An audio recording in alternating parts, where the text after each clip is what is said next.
All right, my guest this week on the Dragzine Podcast is the diesel badass himself, Ryan Milliken. What's going on, Ryan? What's up? How are you, man? Doing good, man. Doing good. Thanks for coming on the show. I'll be coming down your way here in the next week or so for the U.S. Street Nationals to get some of that stuff you guys sell in Florida called Sunshine. Yeah, it's fortunately or unfortunately for us, we've had about 3 weeks of our winter just came and went, and sunshine's back out, so we're good to go. You're just in time. Perfect. And I always find Florida winter versus regular world winter is entertaining to say the least. Yeah, well, winter to us is basically anytime below about 70 degrees, we get out our big parkas and our snowshoes, and I'm just kidding, but yeah, we're looking forward to the U.S. Street Nights. I'll be down there as well. I don't have anything to drive, but I promised a few folks that I'd be there, so I'll be there. You don't have anything to drive yet, notwithstanding that someone leaves a car unattended long enough that you will not jump in it and try to drive it. Exactly. I put out a thing on Facebook. I didn't know that the way John Sears did points was that he did the best 7 races in X275. I thought it was like go to every race, get points, and it's all cumulative. So I put a thing out on Facebook a few days ago about if anybody would let me borrow a ride. Now I know that's a tall order, but if you don't ask, you're gonna what does that saying go? You're gonna miss 100% of what you don't swing at, right? Well, now surprisingly enough, I had a few people come out and say like, I'm not saying yes, I'm not saying no, but if I get it ready and I can get it down there, like maybe. And then John hit me up. He's like, "Hey, stupid. It's the best of 7 races. You don't have to make every single race." And but so anyways, I'm not so hard pressed to try to find a ride for the race now. I saw that post online. I'm like, oh, this is going to get interesting in a hurry because there's a lot to say there that someone, either Ryan or the person volunteering the vehicle, might be biting off more than they can chew. Exactly. And then I was some things just went through my head. I was thinking to myself, like what if I get in a nitrous car? I mean, I use nitrous on my car, but I'm so used to spooling turbos and all this other stuff. Like, what am I gonna do without a bump button? I won't even know what to do with myself. Yeah, you're going to be, what do I do with my hands? What's going on here? Yeah. Why is it so loud? Yeah. Is it supposed to smoke like that? Oh no. Kind of going off of that is I always use you as an example when I tell people when it comes to pushing rules and what's going on that people thought, because I remember I shot your diesel truck originally for an article and you put all that in the That. Mickey's Nova and everybody thought, oh, that's cute. It's a diesel car in small tire racing. I said, be careful. These guys know what they're doing. They figure it out. They're going to wreck some shop. And Well, all we this, we didn't know what we were doing then. It took us 3 years to figure it out. I was going to say, what was it like to kind of push the envelope in this journey to figure it out? And all of a sudden you knew what you were doing and you went from a sideshow attraction to setting records and putting people away. Yeah, well, I guess that was kind of my goal the whole time was to do what others said we couldn't. And I knew the engine was a capable platform. The rest of the world obviously did. Remember all the hate mail and just hate that I got on social media, like, oh, that mother effer is putting a Cummins in that beautiful Chevy too, and this and that, and just people just mad about it.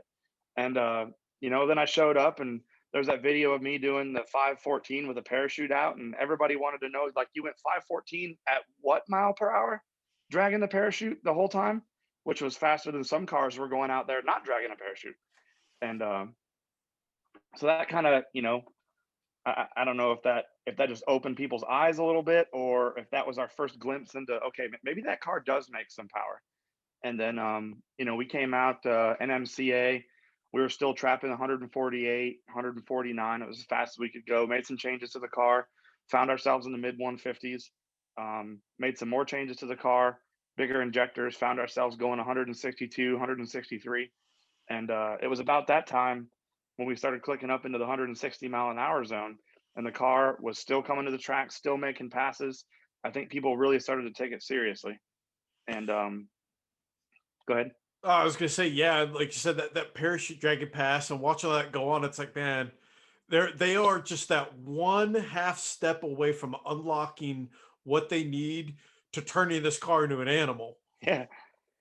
Yep. Yeah. We learned a lot in very rapid fashion. And unlike, somebody throwing a small block and a Fox body or, any other combo that's been done 2 dozen times, I had nothing to reference. I had nobody to ask, hey, when the car's doing this, or what suspension setting should I work with, or, how do I set the weight bias, or, so I kind of went off what everybody else did and put my own little twist onto it. And uh, more or less had to figure it out the hard way as to what worked and what didn't. And that's why it took us 3 years to get to go fast. Well, what's crazy is that you think about that drive line is typically in a truck that weighs what, how much in diesel drag racing? What, Hmm. 4,000 plus? Yeah, the engine that I started with in a car would be pretty similar to what we run on like a Pro Street truck, which is that black truck you did the photo shoot with. That thing was 4,500 pounds. So we were making them live in the 17 to 1800 horsepower range. And there really wasn't much purpose to make any more power in the Pro Street stuff because we couldn't keep a transmission alive behind it. So any more power was just irrelevant. It it took us putting that power plant in that car, and the car just absorbing all the power and taking everything we could throw at it, to the point where when it took us the very last year I ran the car, 19, we were at lights out. I had John Mellon from Menser Suspension in the camp. We were looking at data logs. The car was running 440, 446, and I was trying to figure out where to make it go faster at. I'm staring at data logs. I didn't know what else to do, and Mellon looked at me and he said the car wants more power.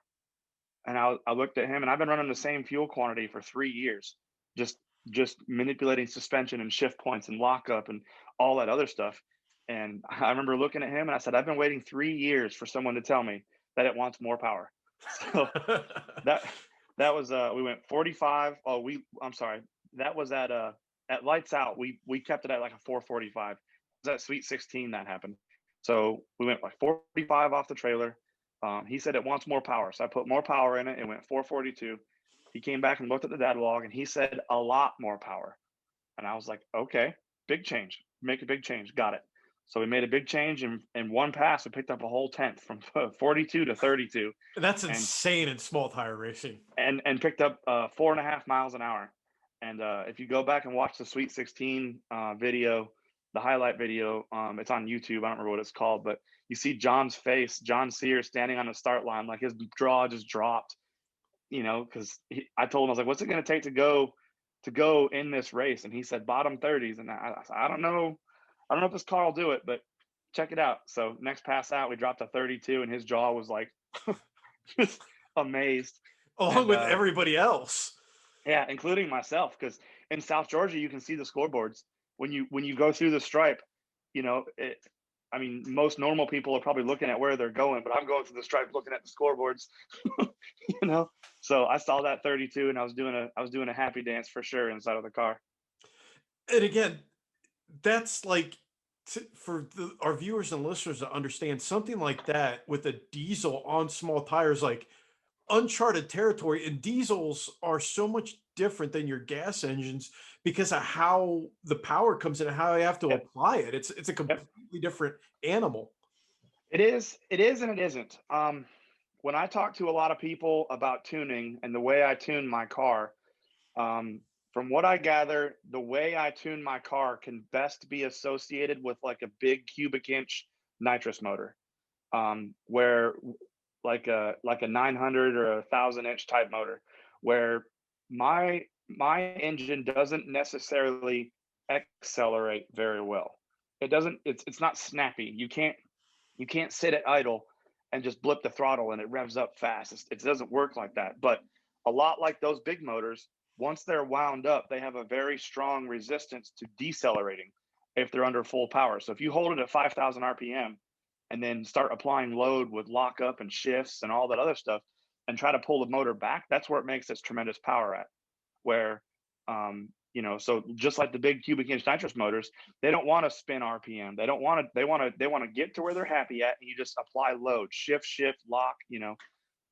Very similar concept to that. So that's that, and the tall gearing that we run, and the torque that we do make. which although we try to stay out of the torque because it's really hard on parts. So we try to spin the motor a little higher on the RPM side than most might think we do. But that torque and the tall gears, we run a 273 rear gear. The green car was leaving in a 140, so we had a 210 140 gear set. We're leaving in second. The new blue car will actually have a 151 126 gear set. So the 140 and the 151 are pretty close to each other. But the reason I went with that is so I could split the shifts twice once we locked the converter, because I was actually having an issue down track when we would lock the converter in second gear and then shift it locked. That drop from 140 to direct was like a 1300 RPM drop, Whoa. and it was really it was just a straight down drop on an RPM graph. So that was really hard to hold the tire. So knocking the tire off at like 115 or 120 at 400 feet is sketchy. So Yeah. the new gear set will split that twice. So it'll be like a 700 and a 900 RPM drop instead. It's funny that you mention it, that it runs like a big nitrous car now, because now I'm thinking about when you see the car running, it's not like your typical turbo car and how it goes down the track and how it works. Mm-mm. But you could definitely see that it's got those big characteristics, because it's like it's strange when you see the car in person. It's like it's lugging and it's struggling, but it's Yep. really going. Yeah, it's yeah, and if you listen to the videos too, it doesn't sound anything like the rest of the turbo cars. You know, I'm not running 8,500, 9,000 RPM like some of these guys are. I've got about 5,500 to work with, and that's it. So it doesn't sound like we're going that fast, but the time slips say otherwise. So works out Yeah. pretty well. And, as far as building something like this, what goes into making it competitive? What challenges do you have to overcome that's, people that are typically used to a gas powered vehicle, what goes into making the diesel work like that? Well, I mean, every time I've taken my program and I looked at what the other people are doing that are going fast, and I reference what they're doing and how they're going fast. Let me turn this phone off.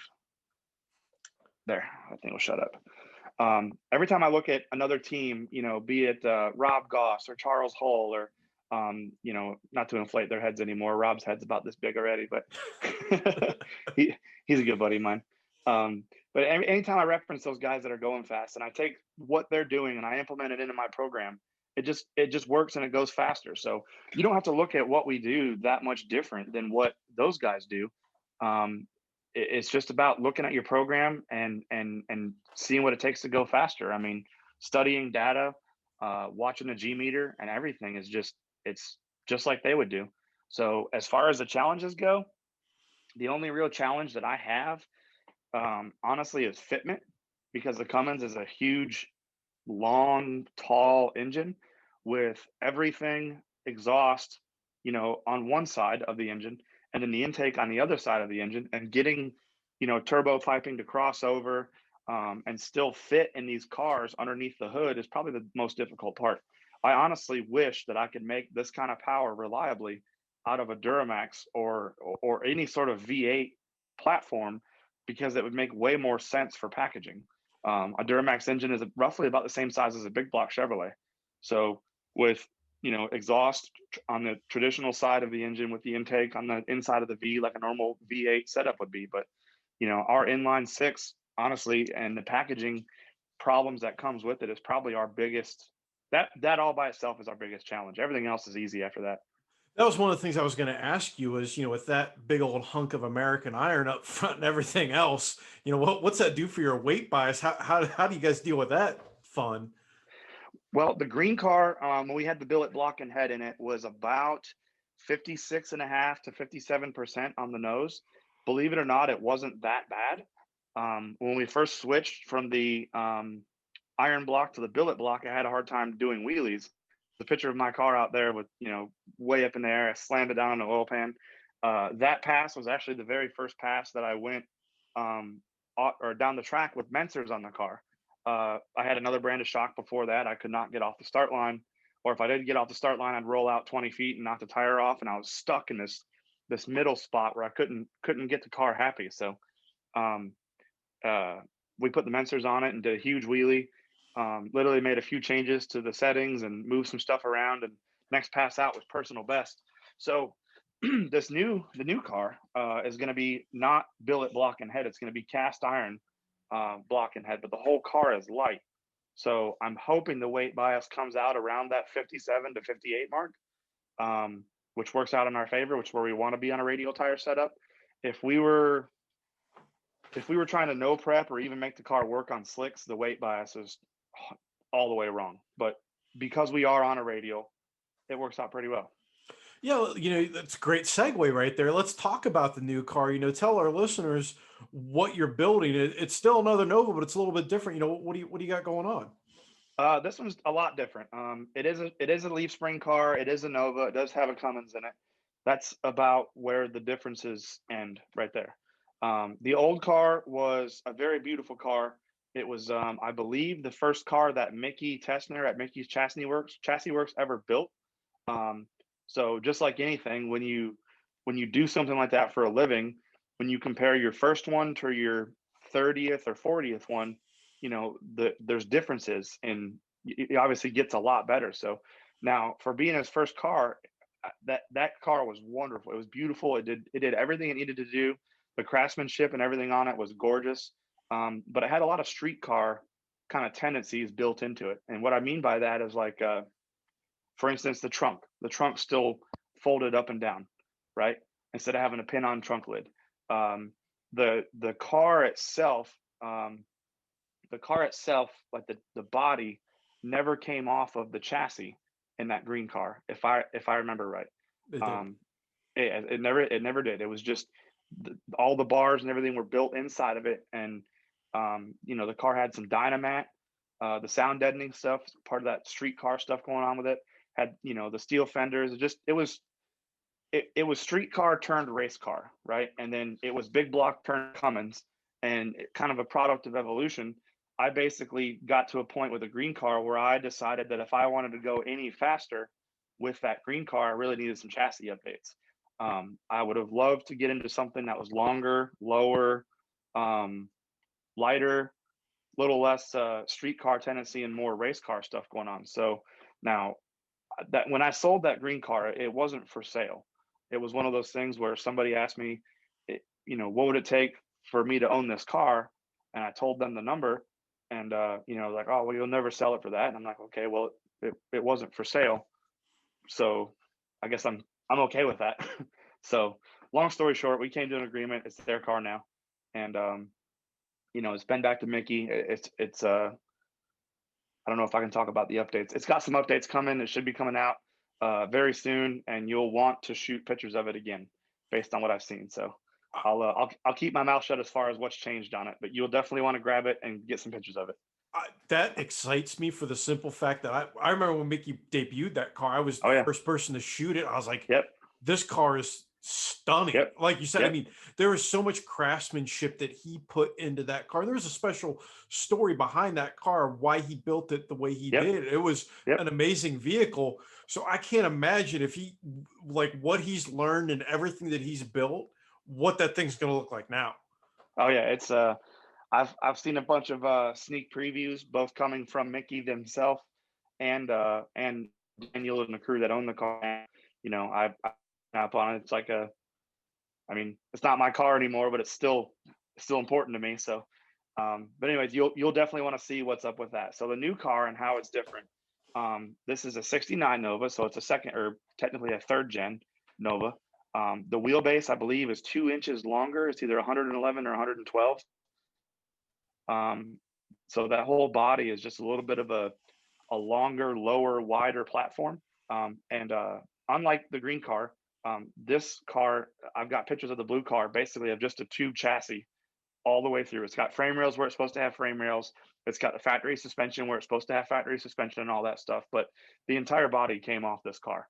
And then they gutted the whole body and set just what was left back on and welded it back into where it was supposed to be. So instead of having steel inner sub panels and all the factory, functional style trunk lid, this car is just carbon fiber everything. So, and with the exception of the steel roof and quarters, if you pull the trunk lid off, you're looking at tubes and carbon fiber. there's no street car of anything left on this car at all.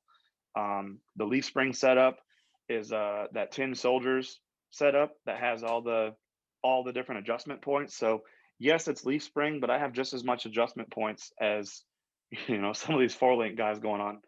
And the let's see what else about it. So it's going to be a lot lighter.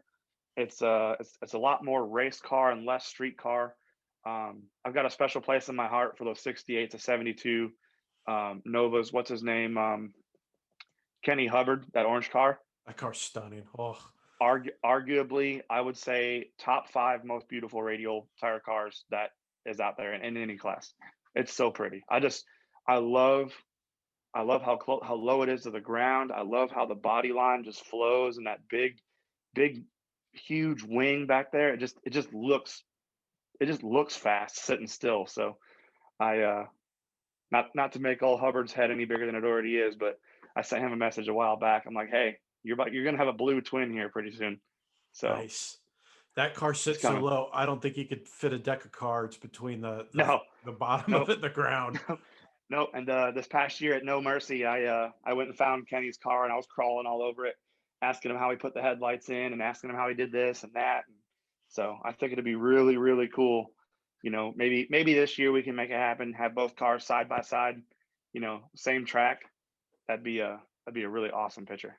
Oh yeah, that awesome picture. That it sounds like you're doing what a lot of people don't realize what goes into these cars to make them that level of race cars that they have a certain amount of the stock components on there, but you really have to, if it doesn't make it go faster or stop better, it's coming out of the car. Exactly. Yeah, and that's so this car basically is no holds barred. The only thing left that's factory is what has to be there from the factory, with the exception of the doors. The doors on this blue car are all the way original, um, down to the hand cranks. The blue GM sticker on the inside of the door when you open it up, all original. But and the reasoning there is we left them, number one, because I love the way they look. Number two, I needed to have some weight in the car. I was afraid that if I did the carbon doors right off the hit, that I would be so light for the class that I'd be adding ballast everywhere where I don't want it. So, or where I don't want to have to. So we left the steel doors on. And then if we want to go LDR or, Pro 275 in the future, I know I've got probably 100 pounds per side at least to pull the factory doors off and put some carbon doors on. So, um, good. I was gonna say, I think a lot of people don't realize with that too is that there is such a problem of being too light because you got to start throwing a lot of weight in the car. Yep. So, and it depends how stingy or how not stingy is not the right word. How uptight you want to be with the rules. Per the NHRA, you're only allowed to put so much weight and ballast in the car. Yep. So if the car way too light, you're only allowed to put in so much, weight on purpose. Now that being said, there's some things that you can put on the car that isn't necessarily considered ballast, but it's heavy. Um, I'm not going to say any names, but I know somebody who was trying to make weight was only allowed to put so much weight and ballast in the car, as just like that.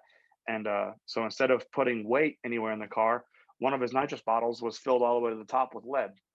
And and then he has a dual bottle bracket side by side.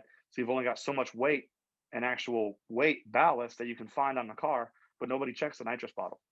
So not that I want, not that I want a 300-pound nitrous bottle flying around the car inside with me, but still, I just didn't want to have to go there. No, yeah, that's kind of terrifying, but it does not surprise me at all considering some of the creative ways I've seen people hang and put weight in cars. Exactly. I was just out at a big no prep race this past weekend. The Grand Hustle Civil War deal down in Gulfport. Checking out some of those cars, it was amazing to me how much weight these people had in their cars and where they put it at and how they put it in it. So, walking by some of the teams with the trunks open and literally just like 24 sandbags full of sand in the back of their cars, and I'm like, oh God, I'm gonna walk away. Just close that.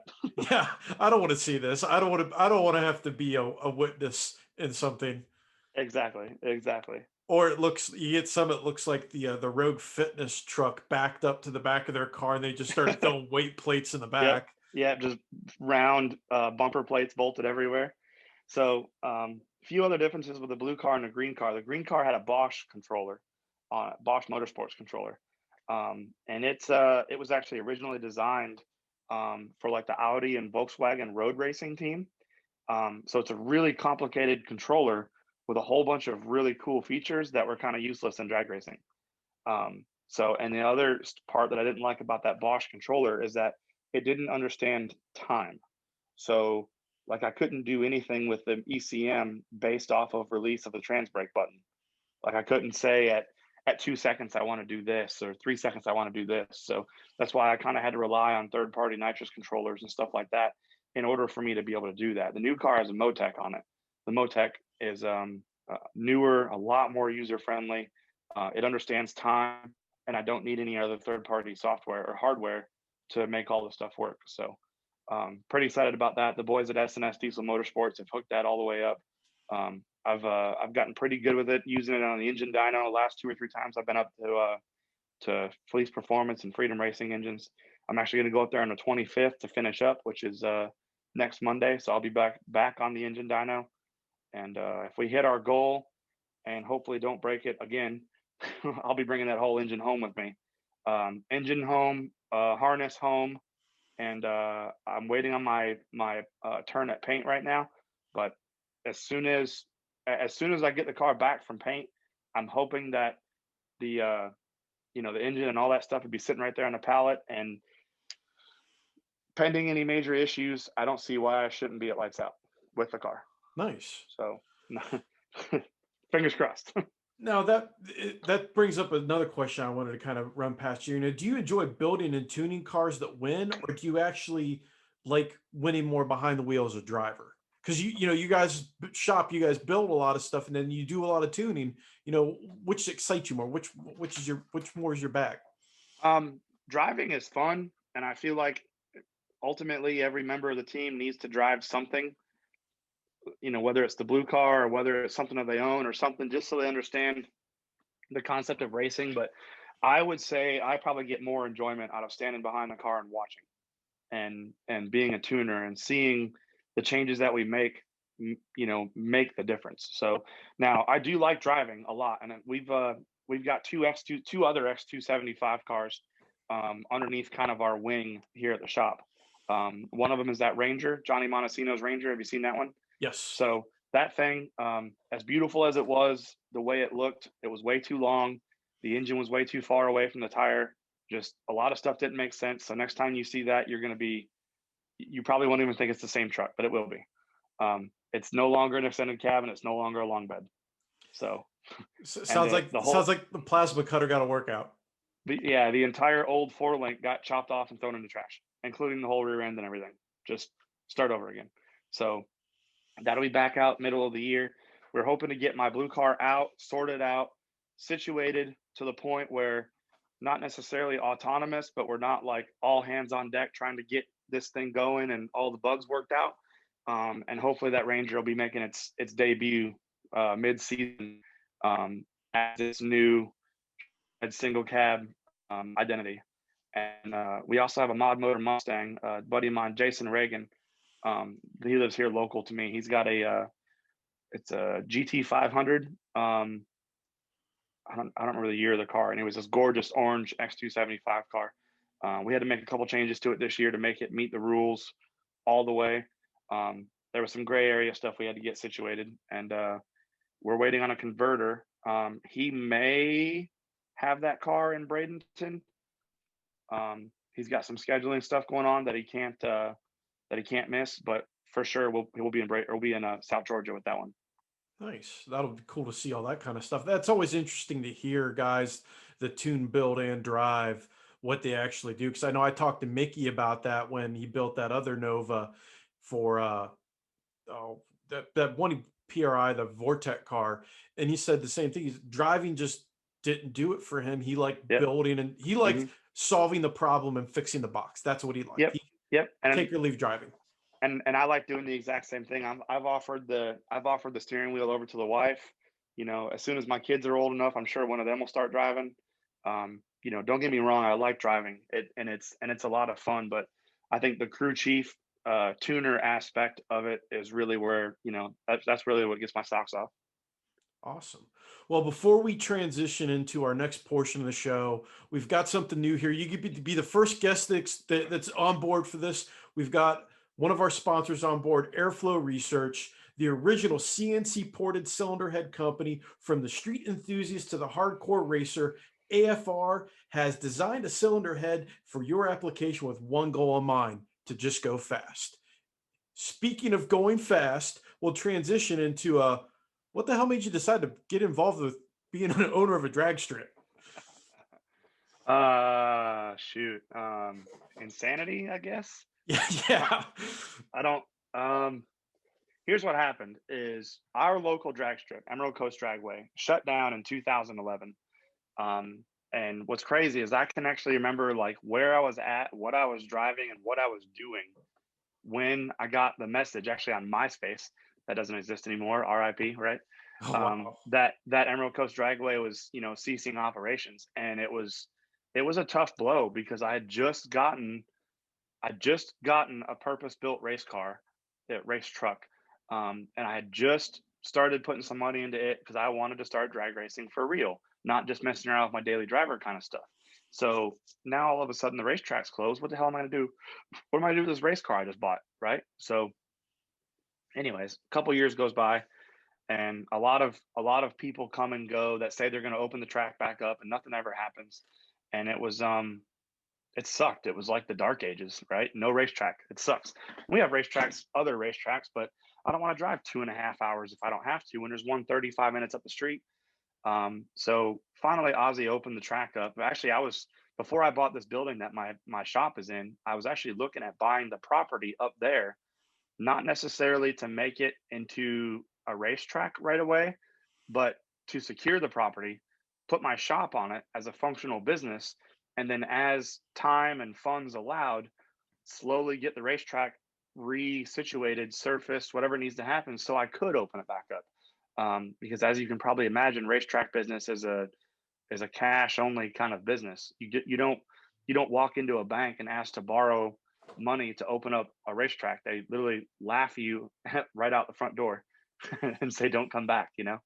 Um, and I got word that Ozzy had put an offer in on the track, and I backed off. I was like, "Okay, you you do South Georgia and Orlando. Like if you're gonna come in and do something Emerald Coast, please do it."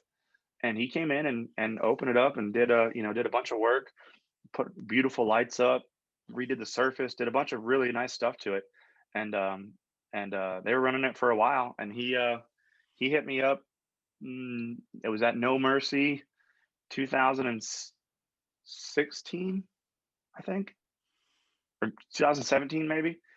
And anyways, he hit me up and he was like, "Hey, I need you to take over Emerald Coast Dragway," because he opened it all up, but he didn't really have a real good management type team in place. It was just, an old buddy of his, um, and the track just wasn't doing so good. So he said, "I need you to take over Emerald Coast Dragway," and I said, "I need that like I need a hole in my head. So no thanks." And there was some stuff going on with my business here that thankfully is behind us, but I wasn't sure, if I was going to keep doing the diesel shop stuff or what I was going to do. And this opportunity was here, and he painted the picture of how we were going to make all this money, and of course, so we didn't. First year was really hard. Second year was really really hard, and then honestly, this COVID stuff came along in our third year, and I, based on initial um, just thoughts when this COVID stuff hit, I thought that Emerald Coast Dragway was just going to go down the toilet. I mean, there's no way. At one point in time, last April, I almost got arrested by the county sheriff up there uh, when they had all that no more than 10 people at a time bull crap going on. And then lo and behold, the private testing and all the stuff we did during all the COVID stuff has honestly turned it around for us to where last year was our best year in business so far at Emerald Coast Dragway. This is my last full year I have. This is my fourth year I'm into the track right now. And November of 2022, it's time to hand it over to somebody else. So I did my fun, had my share of fun out there, but it's time for somebody else to do it. Um, if I said it a million times, if I didn't have my shop here as my primary source of income and something that's not easy to sell at all, because if I leave this business, like Hardway is just a building, like without me, right? So, um, but anyway, so if somebody were to come along and write me a check for this building and all the crap I have in it and all that stuff, and I could write a check for Emerald Coast Dragway and just have it paid for free and clear, it'd be a really cool gig. But to do it as a side business where I've got to make enough money to cover a note every month, it's hard. It's way too hard with all the volatile stuff going on in the whole world, with rain, with all the uncontrollable stuff. You might make 20 grand in one weekend and then you can't open for 6 weeks. So it's just way too volatile to not be paid for. I think a lot of people don't realize, like, it's not a simple fact that you own a drag strip and you just throw open the gates and magic happens. There is No. so much Oh my God. that Yeah. goes into every event. And I've helped out with track rentals and small events and stuff like that, and it's mind blowing. It really, really is. Oh yeah. And then when you're open every weekend, to reset the facility. I mean, I've got guys at the track right now working, picking up trash, emptying this, cleaning the bathrooms. And I like to associate it a lot like farming. Farming is one of those things where you think that from the outside looking in, it looks like you just stare at the corn and watch it grow. But your average person has no idea how much work No. is involved ahead of time before those seeds hit the ground, and after you pick the corn, and the equipment that breaks all the time, and the just setting up a race all by itself is a tremendous amount of work and extremely stressful. So then multiply that by every single weekend, and like I said, I think I'm insane for taking over the racetrack, and hopefully I get some poor soul to come along and let me talk them into taking it from me in the next year or so. Because the longer we have for turnover time, the better it is for the person coming in and for the health of the racetrack. So if it comes to the point where my lease runs all the way out and I hand the keys back over and get my stuff out of there, and then I don't know what happens. I mean, all that momentum and all that work and all that, the busy schedule, and it just goes for nil. And I don't want that to happen. So I really hope between myself and Ozzy and our local racetrack friends and family that, in the next year and a half or so, I can find somebody to take it from me.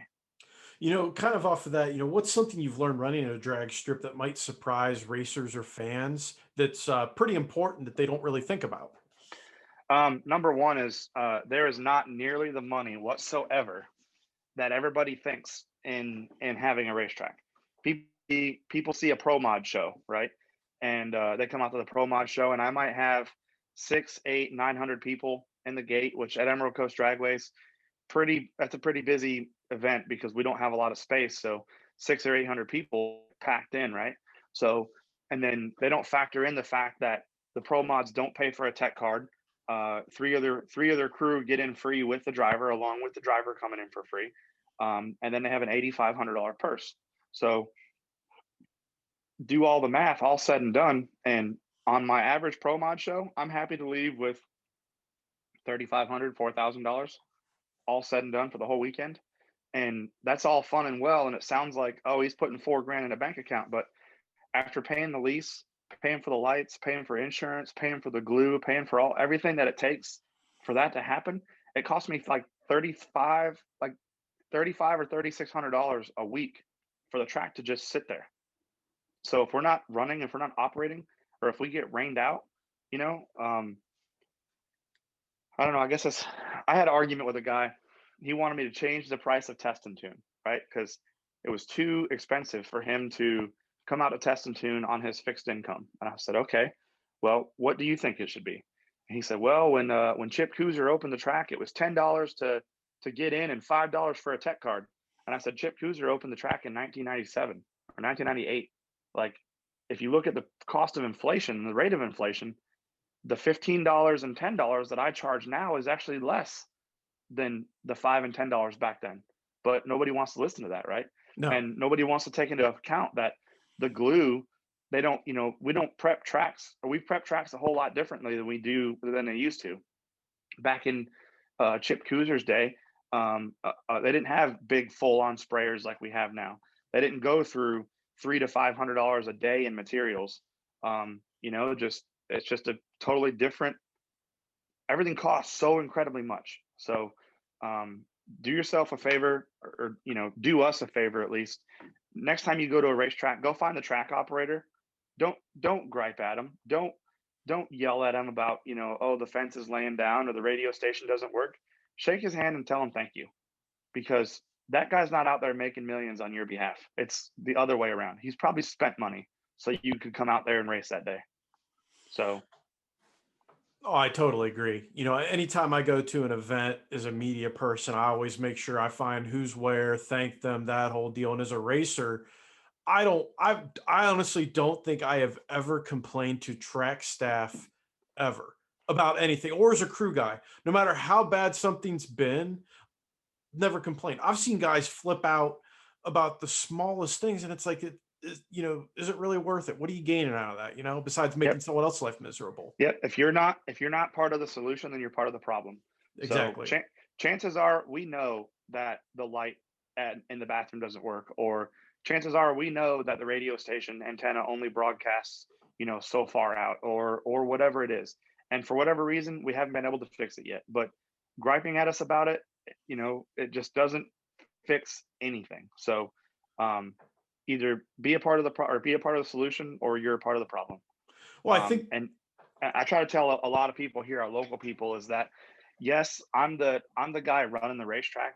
I'm the one responsible for the bills, but this is our racetrack. So if you see something you want to change or something you want to do, then let's have a chat about it. But let's do it. If you think that the pothole in the staging lanes is so bad that it needs to get fixed, then go get some asphalt. Be a part of the track.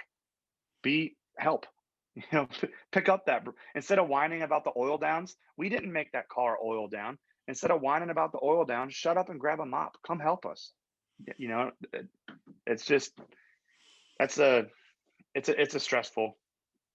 I can't wait to be the guy in the staging lanes, just minding my own business instead of the one responsible for everything. So when there is an oil down or something happens, I'm just gonna happily take my way back to the race car, or back to the race trailer, and wait for him to call me up again. And I cannot wait to be on the spectator side of things, because the track operator side is stressful.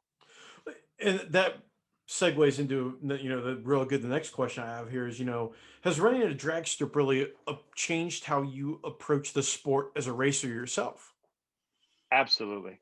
By a long shot. Like I said, you will never find me going to another racetrack, making a complaint, making anything. I'll be the guy from here on out. If it looks like they need help, I will go help. If there's a huge oil down in the right-hand lane and they're covered in oil from front to back and they've got two guys on mops, instead of whining about the situation, I'll be the guy down there grabbing that third mop and helping them clean. Like I said, go to your local track operator, tell them thank you. The sacrifices that those people make, that we make as track operators, so everybody has a place to race, I can't even put it into words. It's just, it's an unfathomable amount of work, effort, and everything to keep a racetrack and a race program going. So, it's funny you mentioned helping out as a racer. The last time it was at Lights Out last year, when that Mustang had the throttle hanging, it smacked the wall and knocked the wall over. Yep. That was kind of wild in a lot of ways. And you see everybody, like, it's one of those things that you say, like, how do we fix this? And everybody's like trying to figure it out. Manny Bajinga rolls up and he was kind of like, you guys want my opinion? And he got on the piece of equipment, got over there, showed them how to grab it, and then how to lift it up and put it back over. Stand it back up, and yeah.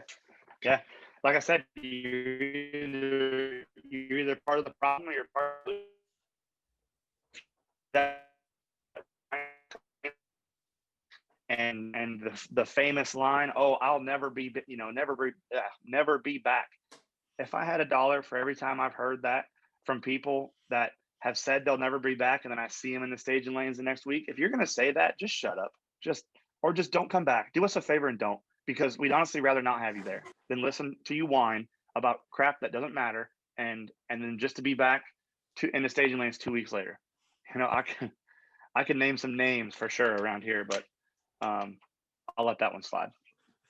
Well, I think too is that people also need to understand as fans and as racers, and even on the media side and shop owners and everybody else as well, is that what we say and how we present ourselves, it it you don't think it matters. Oh, it's just on the internet. Well, no, it matters because it makes the decision for a track operator to maybe do something or a company to get involved a lot harder because they're like, look at, these people are so negative. Why do I want to be a part of that? Exactly. I think as anybody involved in the sport that we should work on trying to be a lot more positive about things instead of trying to thrive on negativity and controversy. The negativity, honestly, will drive me from doing the negativity that we have with some of the types of racers in our area. That's the best way to say this. I'll put my foot in my mouth. It makes me want to do certain kind of racing and not do other certain kinds of racing because of the people that come with those certain kinds of racing and how they present themselves. So when I first took over Emerald Coast Dragway, I thought that small tire racing and grudge racing and all the heads up stuff is all what we needed to focus on, because that's what I did. So that's like, I didn't look outside of my blinders at the rest of the drag racing world. And then fast forward 3 years, and I would be 100% okay with doing private testing, our normal test and tune Friday frenzy and Sunday fun day stuff, and bracket racing, because those are the three least stressful types of things that I could do at Emerald Coast Dragway, where I almost don't even need to be there, because the bracket racers are autonomous. Those guys, all you got to do is do what you said you're going to do. And like our program last year was like on cruise control. I mean, you grab the microphone to pick it up to call Super Pro to the lanes. I'd walk over and look out the window, and they're already all there. I don't even know why I'm here. You guys just are autonomous, and the private testing, people love that. It's, low stress, but you get into this heads up racing where, you have all the rules about this kind of suspension and this kind of tire and this and that, and this person's using a trans brake and blah, blah, blah, blah. Like, I don't even want to play anymore. I want to tell everybody to load up and go home and just stop griping. Bracket racers, to me, are amazing because they are I always tell people that you need three things for a successful race. You need the right you need the racers will be happy if the surface is prepped, just so it's like usable. Yep. That the program is run as you said it was run, and it makes sense. You don't do anything crazy, and the payout is somewhat fair. Doesn't have to be on the top end of things. It just they want to feel like they're not being screwed over like a poor dirt track racer. If you do those things, you're good. Yeah. So if you do what you say you're going to do, as far as the program, the payouts, the schedule, all that stuff, and you just stick to it, that's it. That's all you got to do. They're so easy to make happy. So when I first came on at Emerald Coast Dragway, man, the bracket racers, between me versus them and them versus me, we like had it out for each other. There are constantly flare-ups on the internet, and just not pretty, and then I don't know what's happened in the last 3 years, but all those bracket race people that were dragging me through the internet, and I was dragging them through the internet and all the other stuff, now we're all buddies, and now I love bracket racing. So we've got a big bracket race this weekend. Galen with the King of the Coast series is bringing his King of the Coast race back to Emerald Coast Dragway for the season opener. It's not a points race; it's like a winter warm up kind of thing. They got a 3-day race this weekend, and I'm looking forward to it because I love all those people. I love everything about the bracket racing. It's fast. It's like I said, they're autonomous. So you just gives me plenty of time to go grab a hot dog and go say hi to people, and I don't have to be up in the tower micromanaging because it just kind of runs itself. It works. It's awesome. It's a track operator's dream. Makes life easy, and that's It easy is does. good. And yes, easy is good. Low stress is good. Switching gears here, it's diesel racing to me is something I know enough to be dangerous, but it fascinates me just for the simple fact that how insane these vehicles are considering their size Mhm. and the complexity and how quick and fast they go. I mean, if you haven't checked out the UCC challenge, people need to check that out because that's bananas. You are going to Well, see stuff blow up and catch on fire and well, go really the fast. the really cool part about the UCC specifically, and I've heard some big changes coming down the pipe for those guys, and I don't want to say out loud, but if they do what I've heard, it's going to be a really cool show. So we'll leave that at that. But the cool part about the UCC stuff is it's one vehicle that drag races, sled pulls, and so it's not like a purpose built drag car, or No. it's not a purpose built. It's a one size fits all, one shoe does it all kind of thing, and it's really cool because of that. So you get some vehicles lean a little better to being better at sled pulling, where they suffer on the drag strip, and you get some vehicles that are dominate the drag strip, but that same vehicle that dominates the drag strip, when you hook it to a sled, doesn't do so hot, and then the dyno is a whole different deal all by itself. So, and it's a combined points deal that's really cool. So it's a weekend of a lot of carnage and a lot of really cool stuff. Dude, diesel dyno pulls terrify me. Like Oh yeah. I Oh yeah. sit there, it's like a big power one. It's like a suspenseful horror movie where it's like, you're on the edge of the seat. You see Yep. it to the very edge. Is it going to live? Is it going to die? What's going to happen? Oh yeah. There's a couple videos floating the internet of what happens when they don't live, No. and they're very entertaining. Big fireballs, parts everywhere, big mess. Well, Um, Fire Punk's just up the road from me, and they had that one in the dyno cell a couple yep, years ago that scalped itself. exactly. And then Sean Baca out at Industrial just did that again. That same setup. It's like about a year ago, 6-8 months ago, maybe, where the whole top of the engine blew right off. We had my blue car, the engine for the blue car on the dyno, and we noticed a split on the block, long ways. And it was probably harmless. Honestly, probably would have ran forever at the power level that we needed it to make, just like that. But based on how these things come apart, when they do come apart, where they blow the whole top end off, and that little stress fracture was right there, we scrapped the whole block and just put a new one together, just because of that. Oh, it's pulling tractors. I've seen pulling tractors basically like it just looks like someone stuffed some C4 inside the center of the engine, and like the crank will still be turning with pistons attached, Yep. but the insides are on the outsides, and there's a lot of people scratching their heads with fire extinguishers. Yep, exactly. It makes a huge mess. I mean, we have catastrophic failures too, just like, I mean, the gas cars, top fuel. I mean, I've seen some catastrophic failures, of the same sort. It's just a matter of trying to contain and harness that much energy, and the way we're trying to do it, sometimes sometimes you lose and Yeah. make a huge mess. Sometimes you didn't carry the one on the fueling table, and bad stuff happens. Yeah, kaboom. And the reason why I was kind of going into that is all this insanity of what's going on, the power levels. Where do you see the future of diesel racing going? Or are we going to continue to see growth? What do you think is going to happen? Well, the diesel industry itself right now is kind of under siege per se, from some of the government agencies that don't like our smoke blowing and all that stuff. So as far as the diesel performance industry, like racing goes, um, I think we're kind of at a, I don't want to say a pause, but we're kind of it's like we're holding fast, waiting to see if they're going to leave us alone or if we can keep playing or whatever. But in that stuff aside, in regards to just the diesel performance, as far as like the technology and stuff like that, I mean, 3,300 horsepower right now on a common rail is not, I mean, it's a big deal. It's a lot of numbers, right? but and I want to be able to say that our platforms can keep up with, the radial versus the world type engines, and I think we're really, really close. But that 5,000 horsepower number that we see Mark Mickey and them doing with the radial versus the world stuff is, I think we have the technology. I think we have the hard parts. It's just a matter of somebody making it happen and you know, making it live. So an X275, I need to make about 2,200. Green car, with as heavy as it was making upwards of 25, 26.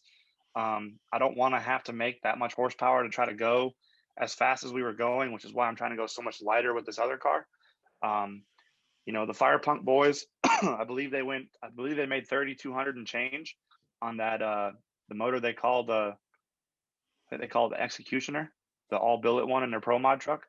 3,300 horsepower, still lives. So, but 3,300 is still pretty far away from 5,000. Yeah, there's a couple numbers there. Couple numbers. It's like whatever. Yeah, it's a couple pounds of boost. It'll be good. Yeah, whatever. It's a big difference though. So I think Pro 275 with a combination like mine, maybe with a billet block, maybe a billet head as well. I think 2,800, 3,200 horsepower on a 275, I think we'll be able to be extremely competitive. But I have no idea. What it'll take for us to run with those, 4,500 plus horsepower radial. I honestly think that in the whole grand scheme of things, that radial versus the world is it's gone for the average guy to try to keep up with. Those cars are amazing, but it's like watching a top fuel car. It's hard to relate to, because they're all pro mods, they're all carbon fiber bodies, they're all 5,000 horsepower. So I'm thinking Pro 275 or LDR is probably going to be my next stop that I want to play in. Nice. And I think we'll be plenty competitive with the power plants that we have. To wrap things up here, I have one fun question I want to ask you, because I have a feeling your answer is going to be mildly entertaining. Is what vehicle would you want to swap a diesel into that would just drive people insane? I think I already did that. Well, I was going to say, we're going beyond that, besides a Nova. Oh, okay. What, like in a racing type application or what? Period. You just want to put a diesel in something to piss people off. If you could diesel swap anything to have fun and just push people's buttons, just like the guys that LS swapped the Lamborghini, or, just put a LS in a Fox body. What's the diesel equivalent that you would want to do that with? Put in a car, what would you want to do? Well, there's a couple different ways that I would say that you could do that to really draw some attention. So number one, like the LS swap guys, everybody wants to take an LS and put it in something. In our world, everybody takes a Cummins and puts it in something. So if I was just going to go out there to try to ruffle some feathers, I would probably take the 6-liter Power Stroke that everybody takes out, and I would take that and put it in something. Put it in place of, I don't know, anything, whatever, wherever it'll fit. And that would just piss everybody off, because, kind of like the Mustang guys take the 302 out and put the LS in, but you don't see people taking LSs out and people stuffing 302s in. So No. Kind of be the equivalent of that. And it served no purpose at all, because they take the motors out for a reason. But it'd be really entertaining. It would at least ruffle some feathers on the internet. Well, Ryan, the technology gods are fighting us, so we're gonna have to cut this one off. Usually, I just I give the floor to my guest, John Force impersonation. Tell us people where they can find you out, what you got going on, and what's up. All right. Well, I appreciate you having me on here. Ryan Milliken is of course my name. You can find me on YouTube. You can find me on our website, hardwayperformance.com, or raceecd.com, which is our website for Emerald Coast Dragway. And other than that, you'll catch me in the staging lanes in Bradenton here in a few weeks. Not with a car, but I'll be harassing some of my buddies who were able to get their stuff running in time. And other than that, the new car that you've heard so much about, I'm hoping to bring it out so you guys can debut it, or so I can debut it for you guys at Ducks Race at the end of February. So lights out 11, right? 12. Lights out 12. Okay. I lost count already. So we'll be there. So come see us, and hopefully picking up right where we left off, going fast and pissing people off. Awesome, Ryan. Thanks for coming on the show. And a special thanks goes out to AFR for being our sponsor this week on the show. Appreciate it for sure. And Ryan, I'll see you in a couple weeks. Later, buddy.